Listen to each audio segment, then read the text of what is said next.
Welcome. Okay. The The remarkable story of the Jewish partnership with African American communities. We are excited to have you here. I'm Sandy Purcell, WRJ board member and chair of WRJ program committee. I use she and her pronouns and live outside Chicago.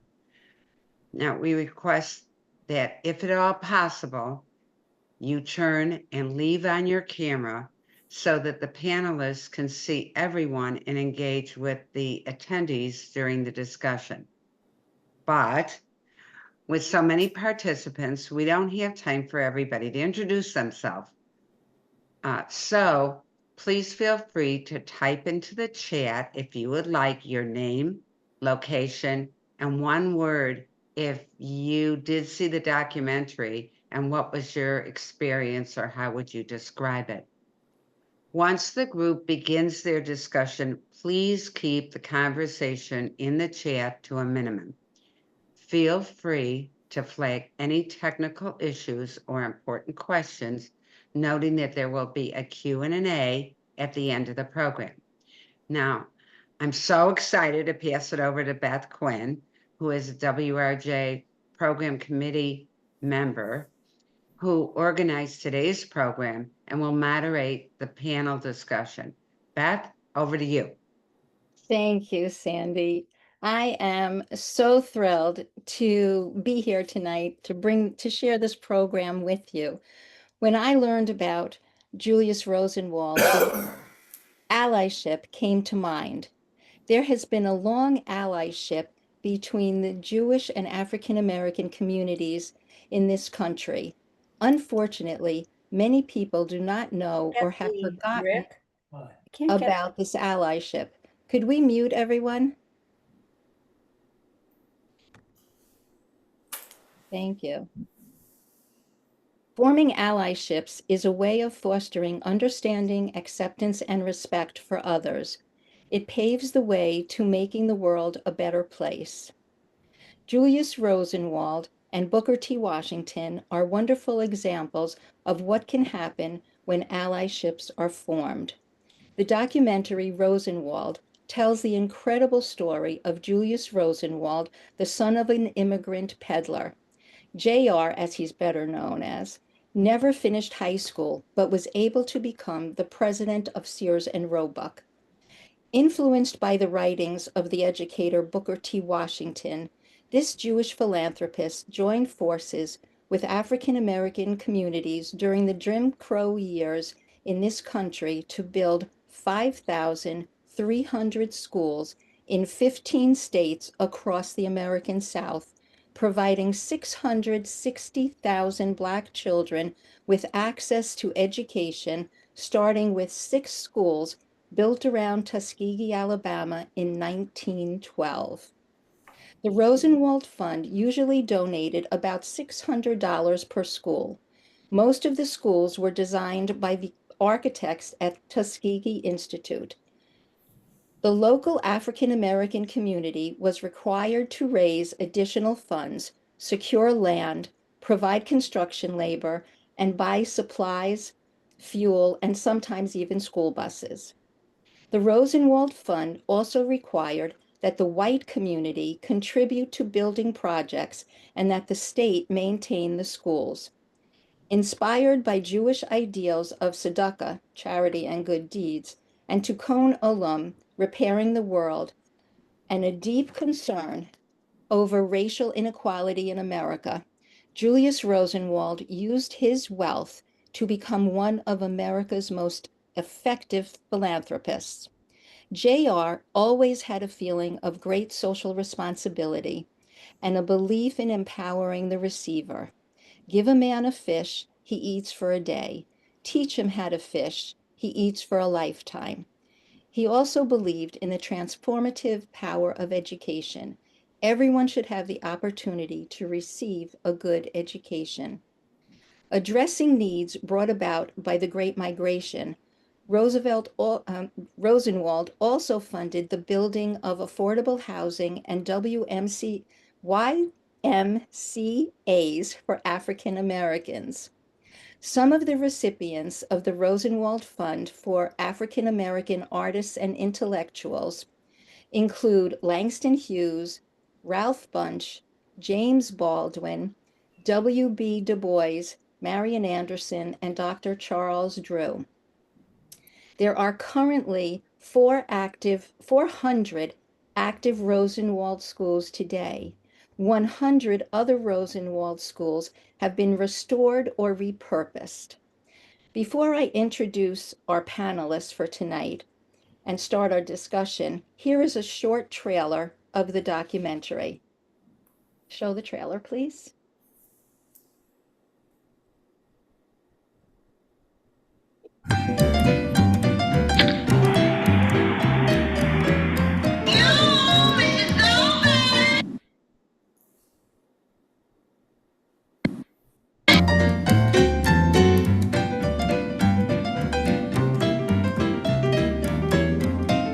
Julius Rosenwald became partners with Richard Sears in 1895.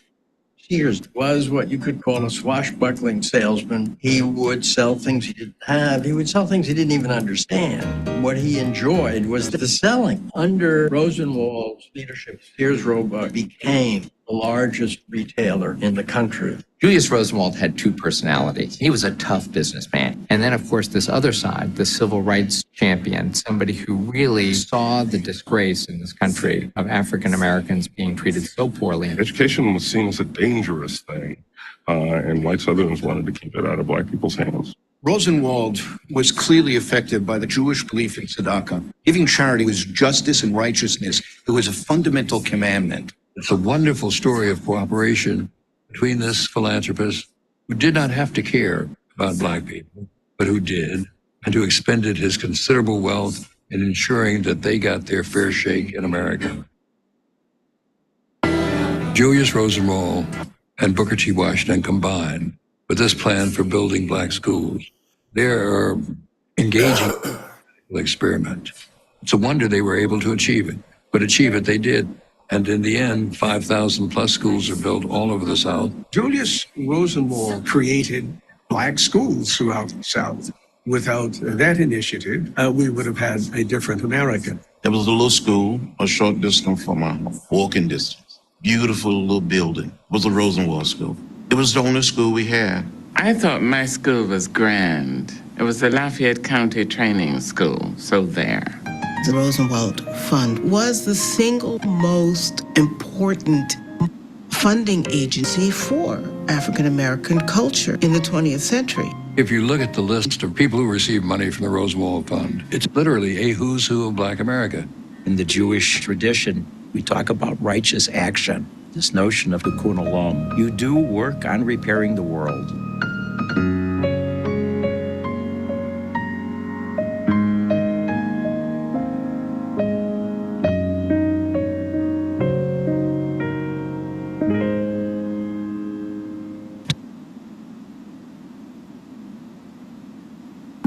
Thank you. Tonight, we are fortunate to welcome three incredible individuals to share their personal experiences and insights about the Rosenwald schools, the Rosenwald Fund, Julius Rosenwald himself, and the present and future of this country, and how together we can make this world a better place. Our first panelist is Rabbi Jeffrey Brown, and I'm going to give a little background to you. Hi, Rabbi. Rabbi Brown did his undergraduate work at George Washington University in Washington, D.C. During his sophomore year of college, he worked for a Black congressman representing a South Florida district that was very evenly split between people of color and white retired Jewish grandparents. It was an eye-opening experience to learn from the congressman about the privilege and lack thereof that marked that particular congressional district, the means by which government was in a position to effectively support or not support these different populations. For Rabbi Brown, it was the first step in a long journey towards beginning to understand how our two communities are similar and different, and ultimately intertwined with each other as we navigate contemporary America. Rabbi Brown has served as rabbi of Scarsdale Synagogue, Temples Tremont and Emmanuel in Westchester County, New York, since 2012. From 2005 to 2012, he was associate rabbi of Temple Solel in sunny northern suburbs of San Diego. He was ordained a rabbi by Hebrew Union College in 2005 and returned to school to earn a Doctor of Ministry degree from HUC in 2021. A cornerstone of Jess Rabbinate has been working to build an ever more diverse and inclusive community, both within the walls of his synagogue and in the wider community beyond. I am proud to say that Rabbi Brown is my rabbi and that he is a huge supporter of our sisterhood and WRJ as a whole. Thank you, Rabbi Brown, for joining us tonight. Next is Reverend Erwin Lee Trollinger Jr. He is the sixth pastor of the Calvary Baptist Church of White Plains, New York. During his tenure, he has introduced new concepts of ministry approaches, such as Church Without Walls, Young Adult Ministry, MIA, Ministry in Action, and the Golden Saints Ministry, comprised of 80 years young and above.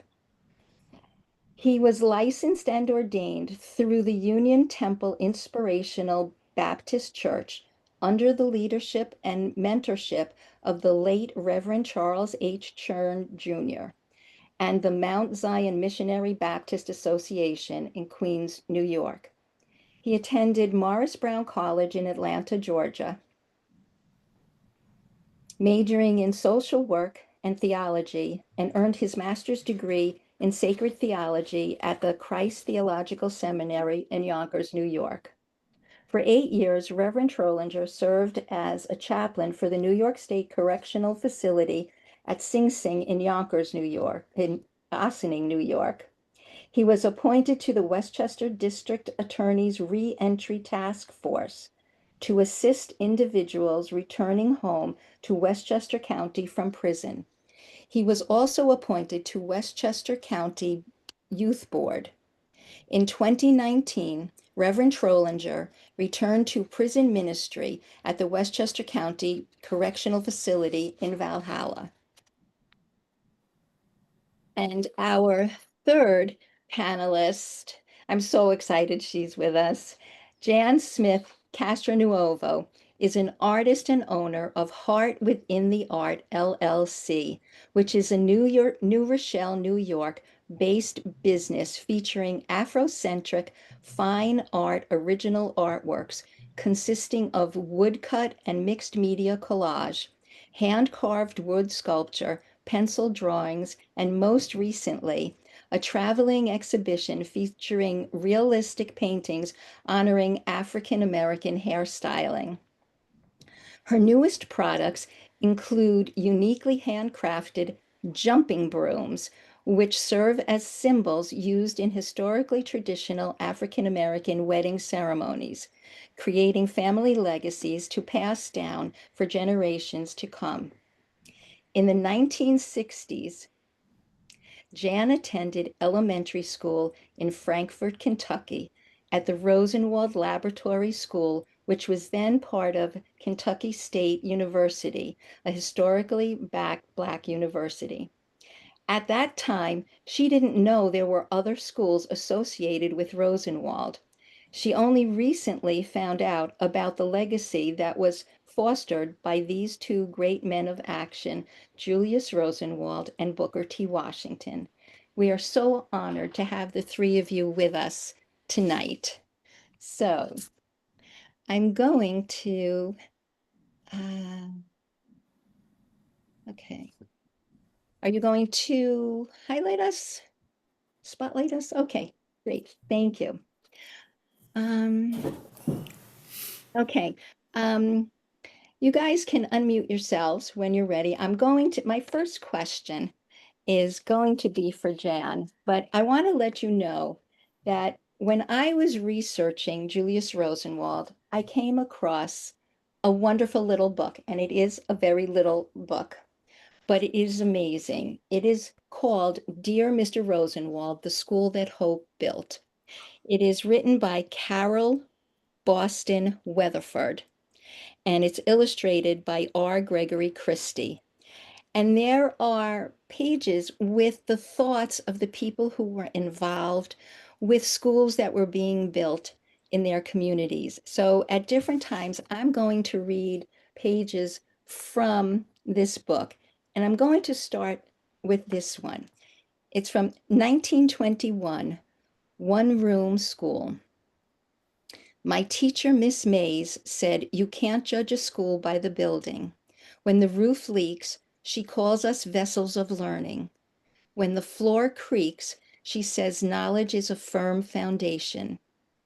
Wind whistles through the walls, blowing the sheet that splits the church into two classrooms. Me on one side, Junior on the other. Till I passed fourth grade, I sat beside him, counting my fingers and fidgeting on the pew. Now I know better. My school is not much to speak of, but Mama says I'm lucky. Even if class don't meet during harvest, down here, she said, some Black children go to school in shacks, corn cribs, or not at all. Don't know what I'd do if I couldn't go to school. Harvest break. Just when I memorized the times tables, instead of learning long division, I'll be working in the fields." Jan, I am so thrilled that you are here with us tonight. You have a unique perspective to share with us. You weren't alive from 1912 to 1930 when most of these Rosenwald schools were being built. However, in the 1960s, you did attend a Rosenwald school in Frankfort, Kentucky. Would you please describe what it was like and how being a student there affected your life? I'd be happy to. I just want to relate a little bit to the story you just read. That sounded like my grandfather's experience when he grew up in Georgia. He lived out in the country, he lived on a farm, they worked the farm, and he was sometimes the only one in the schoolroom because everybody else had to go out and work the fields. And so I understand that feeling of the importance of education, but also the importance of the livelihood that people had to, work. And that brings back that memory for me. He was born in 1895. So anyway, I was born in 57. So I grew up in the 60s, and the school that I had didn't sound a lot like that story. It sounded more like earlier times. The floors were linoleum. It was a brick building. It's still standing today. I believe it's used as a child care facility, or at least it was the last time I was home. But when I went to school there, it was my elementary school. It was the only well, not the only, but it was one of the Black schools in Frankfort that was a part of Kentucky State College at the time, which now it's a university. There were 4 classrooms, 2 grades in each room except for kindergarten. Kindergarten, first and second were all in one room. There were approximately 100 students in the school, and we had a principal's office, we had a cafeteria, library. But it was very, I guess, like the 60s, built in terms of like a horizontal rectangular building, just sort of a square box. And it had a lot of land around it for playground and for being outside in nature. The thing that I take with me from being a part of this experience was the nurturing that was given by the teachers. They all cared so much for the students. I was encouraged as an artist from, I remember first grade and second grade. My kindergarten teacher was with me for 3 years, or I was with her, and she always encouraged me to show my work, to draw, to continue to draw, and I loved it. It was just something I loved to do, and everybody in class would do the drawings or do things, but she saw something in me, and she just made sure that I was busy, always doing that, and reading books was important. And even when I went up to the 4th grade, she would come up to my classroom and say, Janet, I would love for you to draw this picture. And she'd give me a magazine with Audubon Society birds on the cover, and she'd want me to draw it. And so I would draw it, and then she would put it and make sure it was on the walls in the hallway. So it was just a constant knowing that the teachers cared. And I went on Saturday mornings also to her home to do like independent art classes because she had materials like broken pieces of coal or twigs or broken glass in different colors, and we would do mosaics and things like that. So I remember my parents allowed me to spend time with her outside of classroom time to foster and nurture my interest in art. And so without her, I wouldn't be the artist I am today. And I'm doing things like that now. I collect things and I'm doing collage, and it's interesting how it's come full circle. The other thing that was important, I think, for me was that there was love and caring and nurturing, but there was discipline as well. The principal was very stern, very strict. She didn't let things slide. And so it was important for us to get an education, but also learn how to behave and to treat one another with respect. And it was a good place. But I had no idea, as you mentioned, that there were any other schools named Rosenwald. I thought it was just our school. And I thought it was a part of the campus. And my father once told me, he was a professor at the campus in history, and he told me that someone named Rosenwald had provided for the school, but he didn't go any further than that. And I had to come to terms with why I didn't know the full history. And I was a little angry at first when I found out, but I was like, how could we not know? But I've had a couple of years now since the exhibit at Bethany Arts Community over in Ossining, where I learned about the 5,000 schools, that it may have been more for protection's sake, not to share too much of the history because of safety. And the other thing is protection. Well, I don't know if it's protection, but the silence of our history has been coming forward so much now.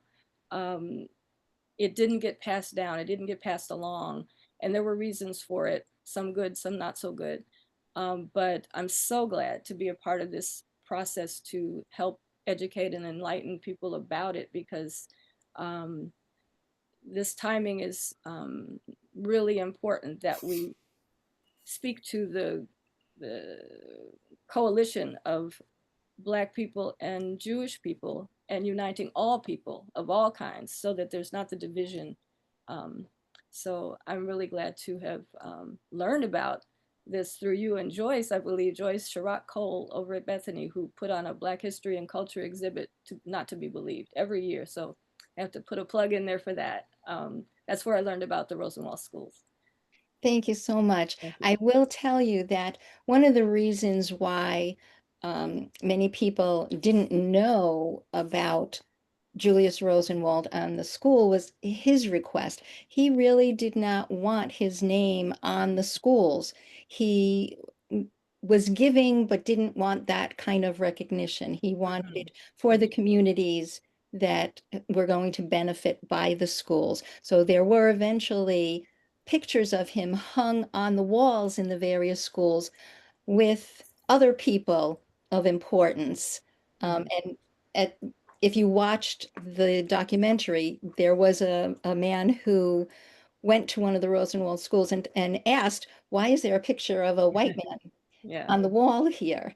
And that's when he was told about Julius Rosenwald. So yeah, Julius Rosenwald really didn't want that kind of recognition. He was doing this because this is what he believed in. So I'm glad you brought that up. I'm going to read another excerpt. 1922, White Oak School. Uncle Bo cut the ribbon at the doorway, and we marched into the new school proud as can be. The place sparkled. After we sang Lift Every Voice, Professor James told us to be proud. Learning is priceless, he said. He gave Miss Mays a framed picture of Mr. Rosenwald for the lobby. Uncle Bo called Miss Shaw up front, a pretty new teacher from the city. No more 8 grades in one room. Miss Shaw has a sing-song voice. Children, you are diamonds in the rough. I will polish you bright as stars. I had to speak next. Clammy hands, knees shaking, heart in my mouth. Thank you, parents and neighbors, for building this brand new school. Your sweat taught us a lesson. Tomorrow is in our hands. Julius Rosenwald believed in giving while you live. Lately, this is something that I have been talking about with some of my friends, giving things and then being able to see the people enjoy what you give. So my question to the panelists is, please tell us what you think of this philosophy of giving while you live. Reverend Trollinger, would you like to go first? Good evening, everyone. To answer the question, I take it, let's see. Recently, I have been privileged to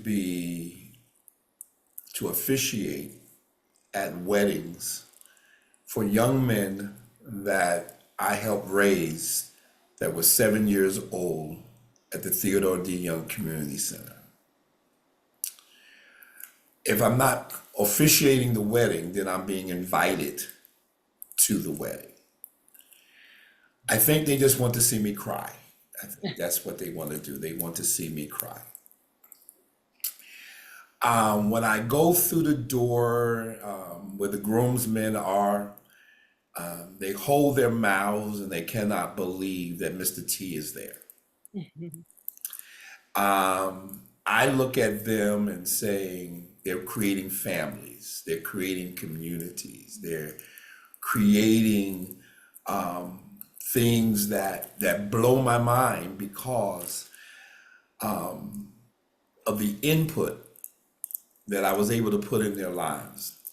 Just last week, one of the young men who was in a program at 14 years old, it was called Crossroads. It was at the Theodore Young Community Center. And Crossroads was a program that about 20 young people, 14 years old, that could not work yet, but we created this program for them. They would get, if they acted right, they would get $500 at the end of the program. But it was entrepreneurship, it was history, it was a whole lot of stuff. One of them put on Facebook, and I'm convinced that he wanted me to cry again. He puts on Facebook that if it wasn't for Lee Trollinger, I wouldn't be the electrician that I am today. Because I told him at 14, I wanted to be an electrician, and the lights are on even now. So I say all that to say this, that the work that we do becomes a rippling effect. You talked about it a few minutes ago, into not only our children's lives, but it also affects communities and other places that we go.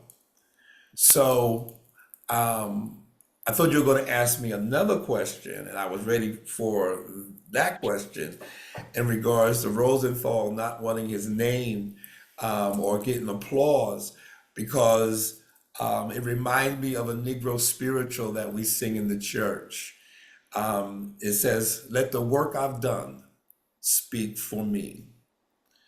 When I'm resting in my grave and nothing else can be said, may the work I've done speak for me."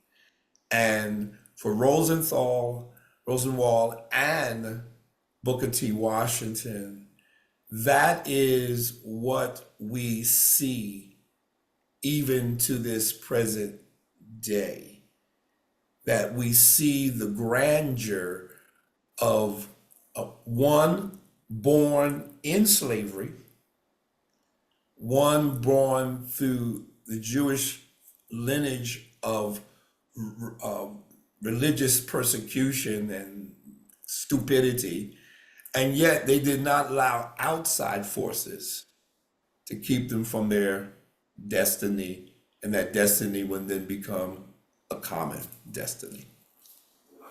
Thank you. Rabbi Brown, would you like to comment about giving while you live? I want to comment and say good evening, and I'm so glad to be here with all of you. And Beth, thank you so much for organizing us. And shout out to all of my Scarsdale Synagogue friends that are on the call with us tonight. So glad to have you. Jan, it's an honor to, for the second time, to be on this panel with you. And before I answer Beth's question, I really want to lift up my friend and colleague and teacher, Rabbi Trollinger. Did I just call you Rabbi Trollinger? It's all good. It's all good. That's a demotion. I apologize. No. It's all good. I like it.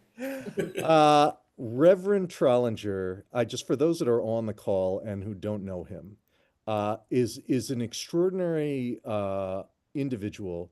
I mean, we're sitting here having a kind of like an academic conversation about the issue of Black-Jewish partnership and relations.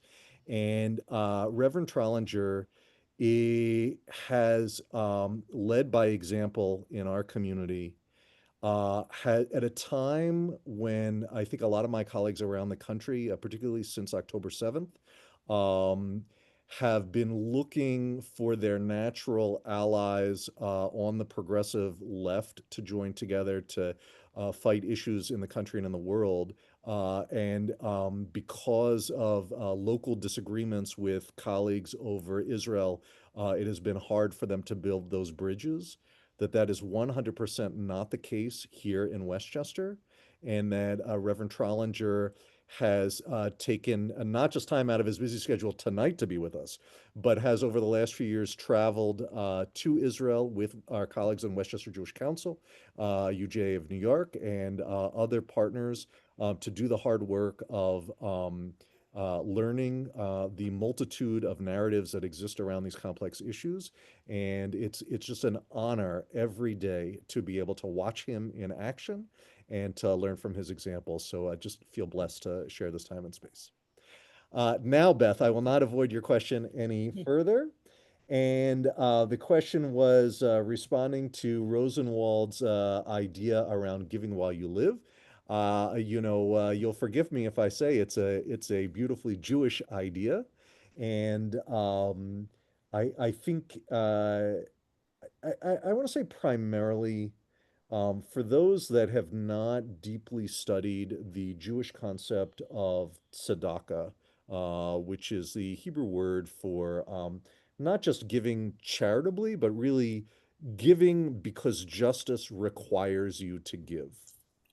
And the biblical origins of the notion of tzedakah are, if I may say, anti-capitalist. So at a moment in time when some in our country today are struggling with the question of capitalism and the values that ideology promotes, the biblical author shares a radically different economic perspective, which is this idea that even though you may think that you own a given piece of property, the biblical author would have us understand that ownership is temporary, that ultimately God is the owner of everything that exists in the universe, and things that we own, we are only temporary stewards of. And as a result of that, we have an obligation to share what we have with others because it doesn't really belong to us as individuals. So those that are even familiar in a passing way with Torah's reference to the notion of the corners of the field, that's a sort of an illustration of this phenomenon.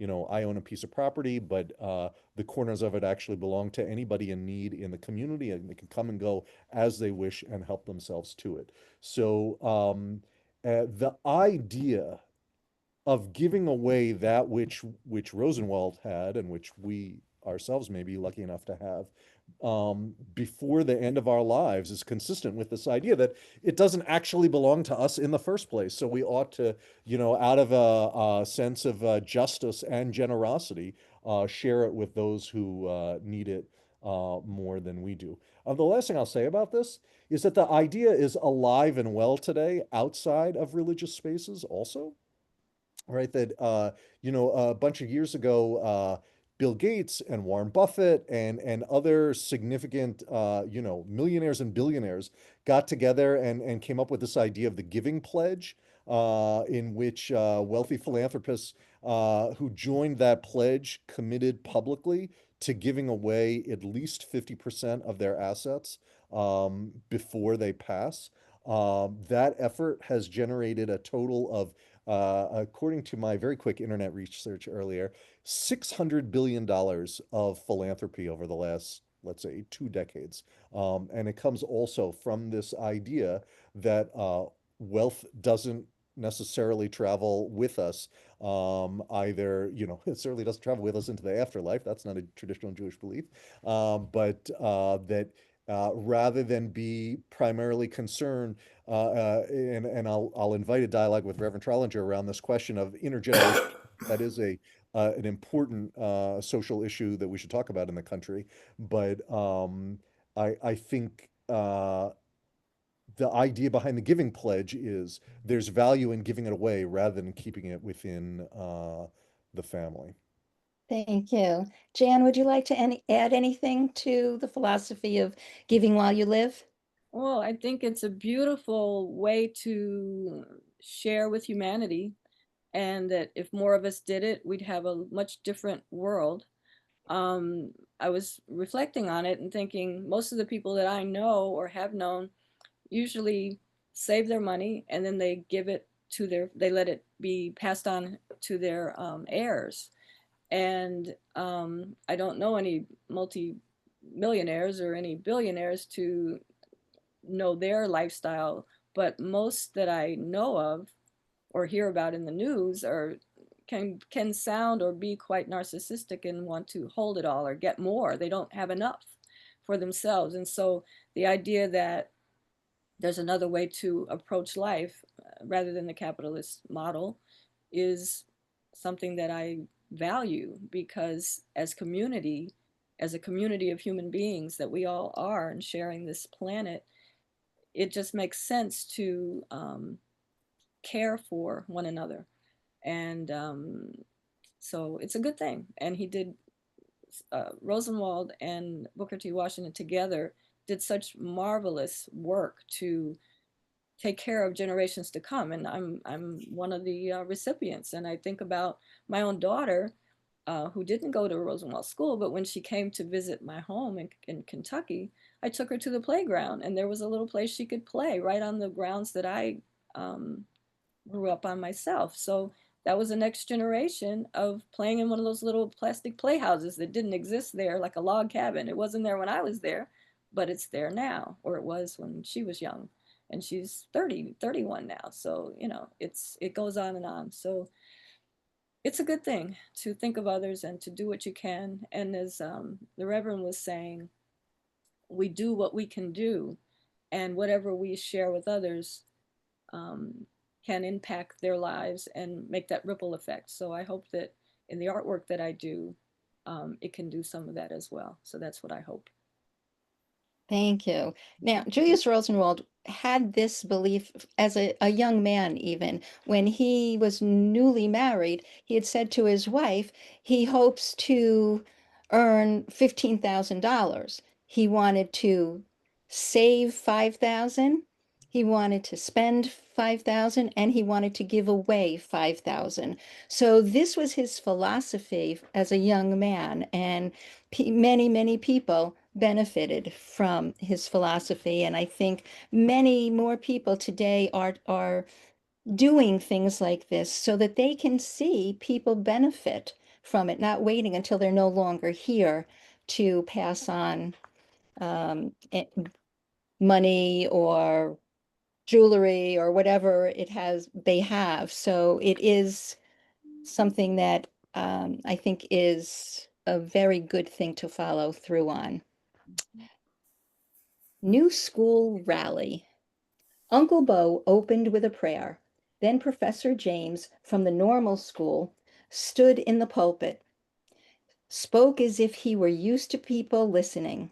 Years ago, Booker T. Washington started Tuskegee Institute in Alabama. The college grew strong as an oak, but Booker T. would not seek the shade, not as long as young minds starved. Too many children, too few schools, not nearly enough money. Julius Rosenwald, the president of Sears Roebuck, has millions, earned every penny, and believes in sharing. Booker T's book, Up from Slavery, opened Mr. Rosenwald's mind. When Booker T wanted to build schools, Mr. Rosenwald opened his wallet.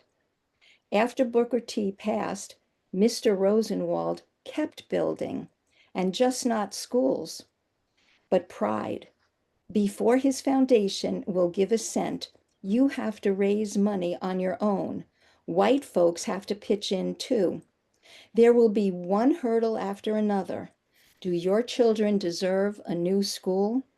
Everyone in the church stood, clapping. How on earth will poor people find money to give away?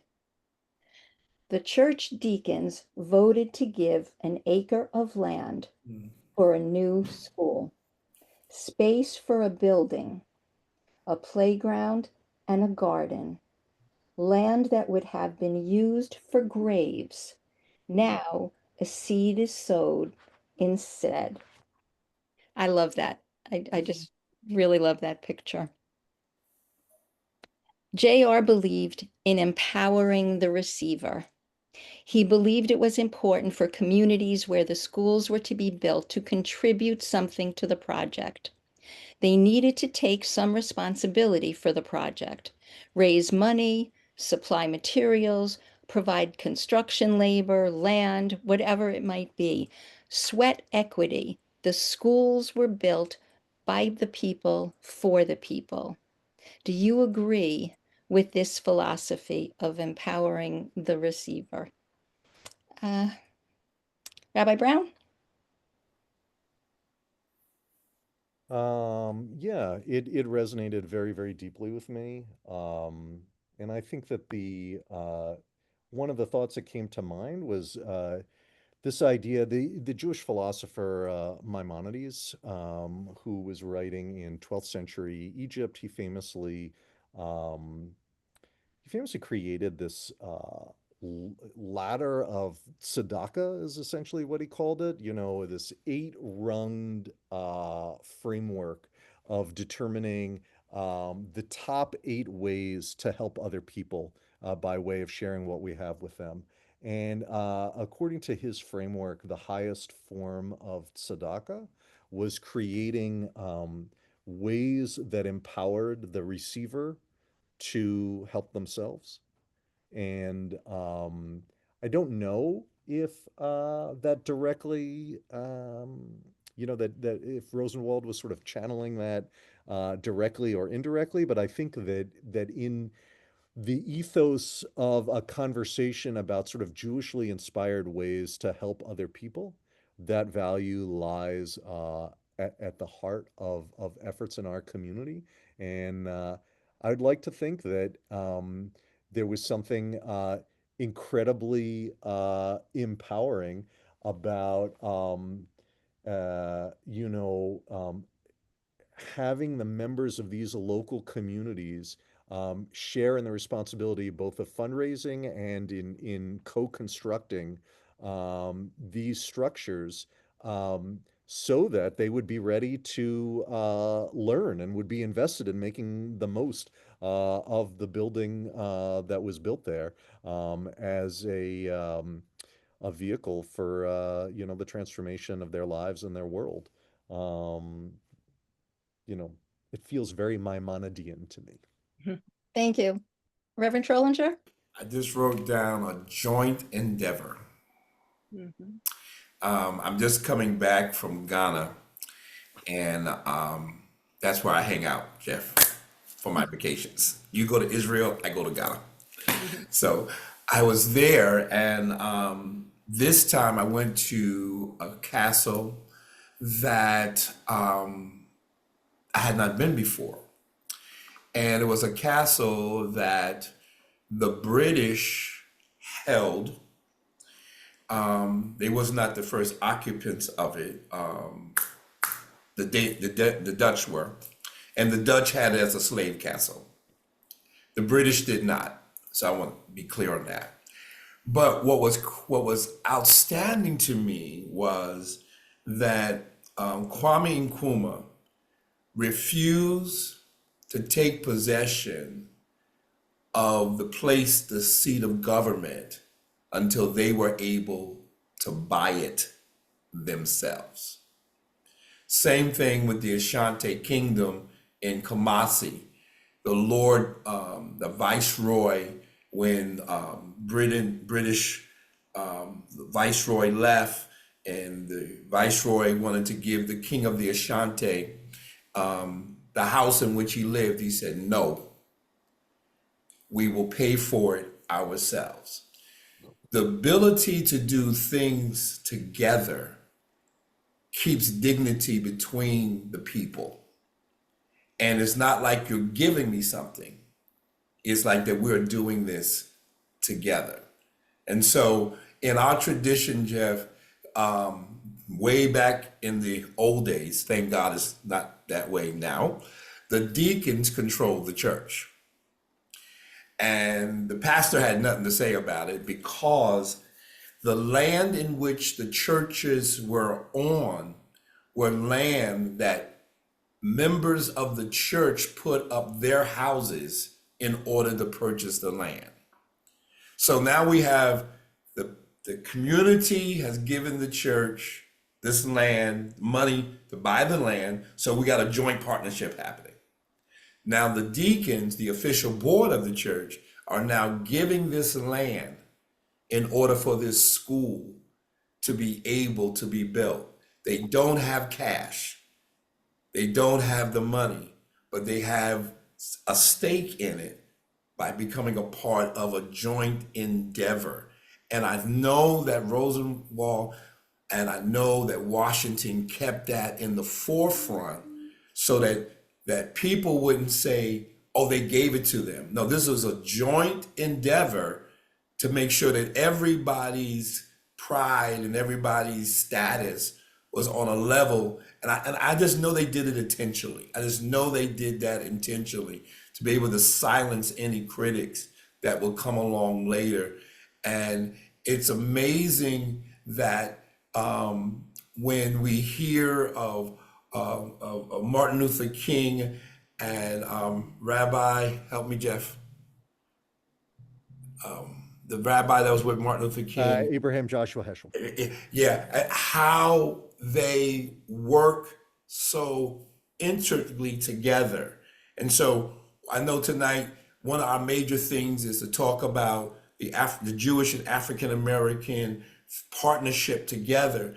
And one of the key things, though our public schools did not teach us this, but it's always been.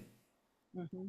And that's the tragedy of us African Americans and the Jewish community not knowing this. And I always say to people, the two most profound schools, y'all may have heard of Howard University, but the two profound schools for African Americans before Howard and before Morehouse was Fisk and Grambling.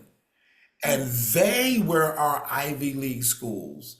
And they were the schools in which the Jewish professors and rabbis taught at and gave their libraries to those schools, and that they stand still in African Americans that know the history, like my sister started shaking her head. We know that that's where our Ivy League comes from. But if it wasn't for the Jewish professors and rabbis adding their libraries to the existing school, they would still be colleges today. but they became university because of the joint endeavors of these two communities that understand each other. And we just had some crazy folk on the outside that make us not think that we're together, but you know, that's why I'm here, okay? Thank you. Thank you. Jan, you want to add something? Sure. For me, when I think of the two groups we're talking about, uh, whenever there's a group that suffers, it seems to open their hearts more. And so both of us, African Americans and Jewish people, have suffered tremendously throughout decades, you know, hundreds of years. And so we have a capacity for empathy and for strength, perseverance, determination, all of those good qualities that assist you in becoming more humane and more loving and caring about everyone, even to the point of some of caring about those who have oppressed or who have done harm. Not all, but it is within the teachings of Christianity and Judaism to care for more than just yourself. And Right. so I'm very grateful that this is being talked about because it's needed now even more than ever. I know that the Montgomery bus boycotts and the what is it, the Freedom Riders and so forth, there were during the civil rights movement, Jews and blacks worked together to change consciousness in this country. And sadly, it's being attacked and wanting to be reversed at this point, but it can't be because we've been there before. We've already gone through that. And many of us lived back then, or we know of it and know that that's not the way. And so our work is before us. And, you know, I am glad to assist as I can. One of the things you mentioned about the effort of working together, it was powerful to experience the role playing, I guess, in a way that we did at Bethany during one of the years that the Black History Month exhibit was there. Um, the community came out to help build a classroom together, a Rosenwald School classroom within the building of Bethany Arts Community. And so we were invested in it. You know, I helped to lay the flooring for one of the classrooms, and some of the kids from a temple in local Ossining temple came and built the desks and the chairs, and we worked together. And old and young, all different types of folks got together and created a replica of a Rosenwald school, the interior classroom. And just the pride of knowing we did that, you know, we did it together. It was to help us understand what it must have been like on a small scale to what these real schools were like. And also to say that the Black community coming together to assist one another in fundraising, you know, having fish fries to raise money, or, you know, whatever needed, whatever the community needed, we've been there for each other. And so that's the history that I know. So it's not hard to imagine that this is how it came about, and it is a lasting cooperative thought, and I'm glad to be a part of the continuance of it. Thank you. Thank you. JR was not only concerned with racial inequality in education in the United States, he was also concerned with the lack of appropriate housing for African Americans. In his home in Chicago, he built the Michigan Boulevard Garden Apartments to provide much needed housing for middle and low income African Americans. After years of disrepair, they have recently been restored to the Rosenwald Arts. And I know we have people from Illinois on this Zoom. So I don't know if any of you knew about Rosenwald before tonight. Then I hope now you will kind of look at what's around Chicago and more of Illinois and see if you can find more remnants of what Rosenwald did. I would like you, panelists, to talk about the significance of Rosenwald's decision to address multiple aspects of life for Americans, education, appropriate housing, and having opportunities to thrive. Jan, would you like to start? It just shows for me his incredible ability to understand what was needed by others. And it has to have come from his own life experience to know that when he came to this country, I understand he didn't have much money in his pocket, and he was able to work and hustle and do what he needed to do to become the CEO of the biggest store this country has known, you know, from its ground up. That was Sears was one of the places I first worked, as a matter of fact, when I was in high school. So it was one of my first jobs, which is ironic and kind of a coincidence, but a nice one. But his willingness to share and his generosity is not only valid and admirable, but it was his foresight, I think, to see beyond just the basics that most people might say, well, let's put some money here, let's do this, let's do that. He thought it through, and he thought of the complete or a more complete assistance, and he saw what was needed. Not many people can see beyond their own needs, and I think he was able to have vision. And how much of it was his eyes were open through Booker T. Washington's book, I don't know. But the two of them, I think, were like, I don't know if it was peas in a pod, but they seemed to be very much businessmen and visionaries. And they found each other and they worked together. And I think that they were able to do more together than they were able to do apart, even though they were doing great things on their own as well. Thank you. Very true. Reverend Trollinger? I was thinking that when you said that Rosenwald, in my opinion, looked at the totality of a human being and not just one sliver of it. And that's how he operated. I'm gonna put it just like that. That's how he operated. He didn't operate, oh, we're just gonna give him education. Well, it's possible to have education, but you're freezing to death in a tenement. You know, so several years ago, I spoke at one of the Special School Act districts in Hastings-on-the-Hudson. And they gave this very special award to a graduate. And the reason why they gave her this special award, because in the building, now first of all, it's a Special School Act district, so that's number one to understand. So it's not regular education, it's hard. That's number one. Two, where the girl lived, there was no internet service at all. Her and her mother every day after coming home from school would stay in Dunkin' Donuts that was connected to the bus terminal in Mount Vernon for her to do her homework. And she ended up going to one of the SUNY schools upstate.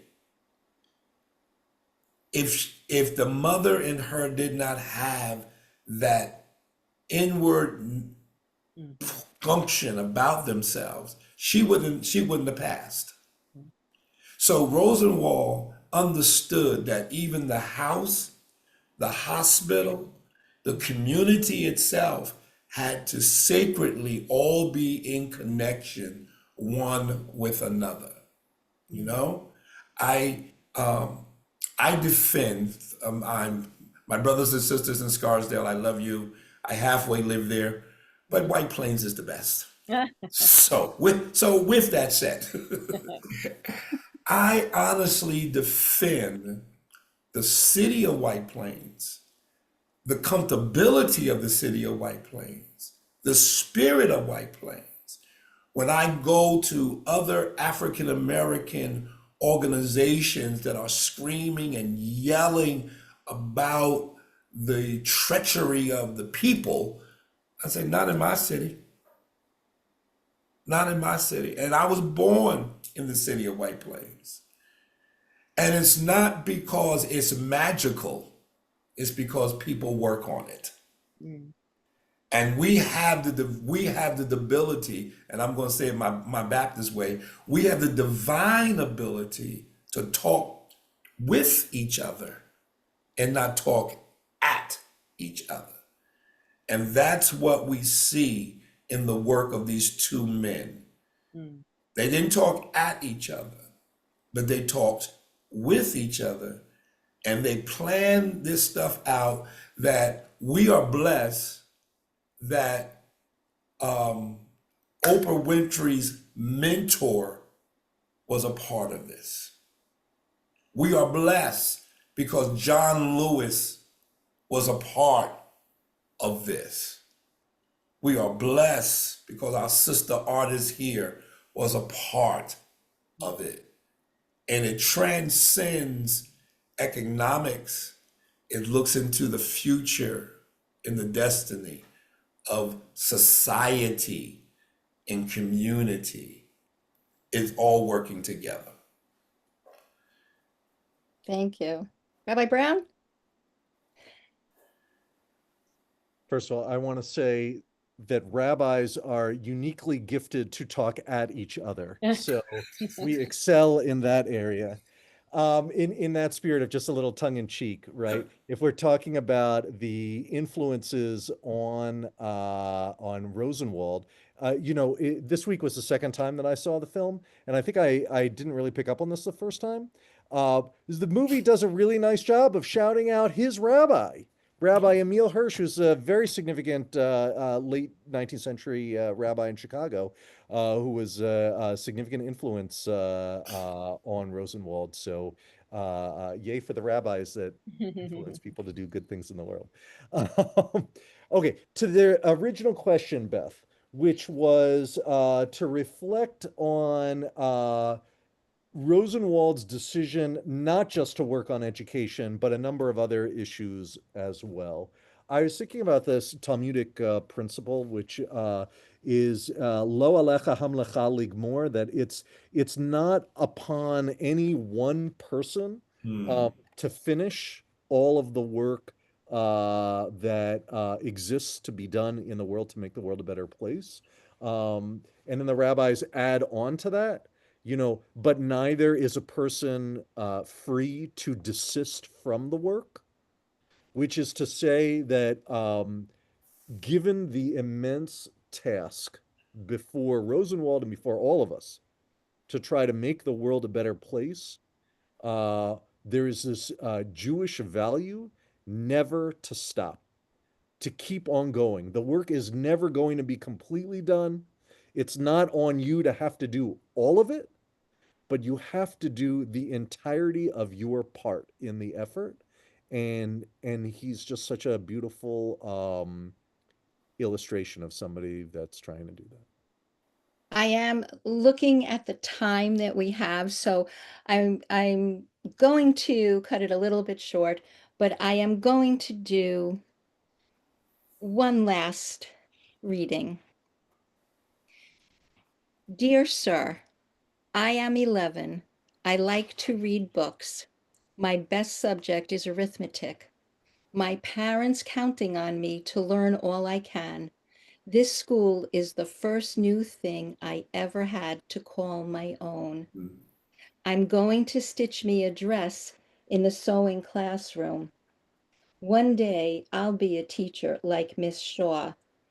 Thank you, Mr. Rosenwald. Yours truly, Aviva. So I would like to thank our panelists for joining us here tonight. Thank you, everyone who joined us for this. I just want to ask, I don't know if there is time to give the panelists one last opportunity to share anything they want or not. So someone let me know. Sure, go for it. Okay, okay.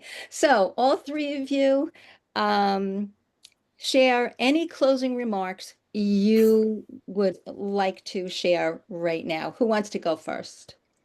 Ladies first. Dan, go ahead. Oh, no, thank you. I just was really anxious to share many of my heroes growing up that I learned about either in literature or in art. When I would go to the Kentucky State Library, the Black Archives, they were Rosenwald Fellowship recipients, and I didn't know it. You know, there was Jacob Lawrence, there's Elizabeth Catlett, Romare Bearden, W.B. Du Bois, some of my favorites, you know, and Zora Neale Hurston, Gordon Parks. I just took some notes. James Weldon Johnson, who wrote Lift Every Voice and Sing, you know, it's just incredible. He wrote The Creation, the poem. So because of Rosenwald's financial assistance through fellowships to artists and of all kinds, I mean, music, writing, art, we have those who became well-known and far-reaching and in our society. Marian Anderson, the opera singer, you know, it's incredible. So I'm grateful for having people that went before me, that I was able to see what I could be and what I could do as a child. Thank you. Thank you. Rabbi Brown? I'm just so glad to be here and grateful to Beth and Women of Reform Judaism for organizing us and for having the chance to share this time with Jan and Reverend Trellinger. I when we were together for the in-person iteration of this program in Westchester a while ago, I shared with the group the photo of Dr. King and Rabbi Heschel, and the vision of them marching together, and we all have more marching to do, you know, for the well-being of our Black friends and neighbors, for the well-being of Jewish friends and neighbors, and for so many other marginalized folks in the world. And you all inspire me to try to keep on doing the walk. Thank you. Reverend Trollinger? So I said this to, I'm here in Pittsburgh for a training, and I was sharing with them my relationship with my Jewish community in Westchester. And I shared with them that some of my Black colleagues asked me, Trollinger, how did you become friends with the Jewish people? And I said, the Charleston Nine. It happened with the Charleston Nine. I was the president, or still am the president, of the Ministers Fellowship Council. And I said that we need to have a community declaration in regards to this murder. I made a call to the White Plains religious leaders, and they said, sure. I did not know who was who. I never forget, my chairman of my deacon board said to me, brother, he says, I don't know what you're doing.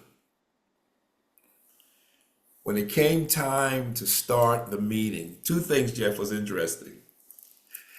A couple of the rabbis said to me, we came to mourn with you, but y'all do things different. We celebrate in the midst of adversity, not to allow what we would call the devil or the evil to think that it has won. And when my church that fits 500 became 600 to 700, because five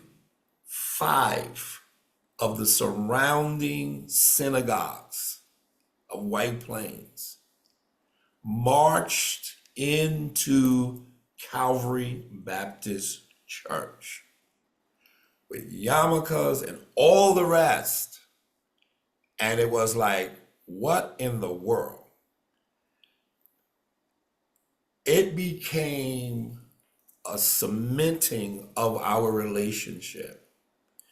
Now, what really did it was the Shabbat on the following Saturday, I went personally to all 5 synagogues and told them thank you. I did not know all the rabbis. I only knew Shira and Les. That's all I knew. But then I found out about Gordon. I found out about Miriam. And it became this collection of relationships. And so when October 7th happened and they asked me out of the Christian community to speak, my words were very clear and very plain. You showed up for us. How I dare not show up for you. And so I know that Rosenwald and Booker T and Martin and Rabbi Herschel, and guess what? And other rabbis and preachers that are doing it every day without anybody knowing it are making it happen. I have an excellent brother. His transition is going home to be with the Lord. His name was Billy Marcus. We went to kindergarten together. We went to 6th grade together. We went to high school together. And him and Isabel Quinn drove from Boston, Massachusetts when I preached my first sermon at Calvary Baptist Church. This Jewish friend of mine taught me the resilience of the Jewish people, the defiance of the Jewish people, and the determination. And because he entered into my life, guess what? In kindergarten, 6th grade, because he has the pictures, in high school, we kept. And so I don't say that we have to be a defender of each other. We are brothers, we are sisters. We are friends, we are cousins. We are brother, we are what we are called to be. And I'm not going to do what the Baptists do. Baptists say I'm closing, and that means 5 more times they're going to close. But I'm going to close with this. So we call that a Jewish goodbye. I close with this, that if we can follow the examples of our ancestors, we don't need to seek for an answer. The answers are already in front of us. Just keep doing what they did, and we're going to make society so much better. Thank you for allowing me to come. Thank you. Thank you all. One takeaway I would love to happen is that you all go home back into your communities, your sisterhoods, wherever you're from, and try to think how Black and Jewish communities and leaderships can form more collaborative partnerships like the ones Rosenwald and Booker T. Washington formed. And thank you, Gania, for that statement. I wanted to make sure that I got it because I thought it was great. We don't have time for the panelists to talk about that, but if you can carry this forward and talk about creating more partnerships, allyships, it would really make the world a better place. So thank you all. Sandy, back to you.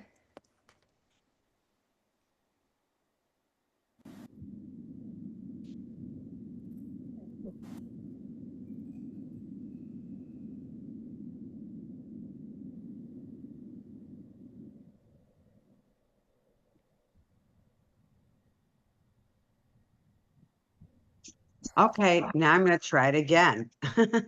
Sorry about muting.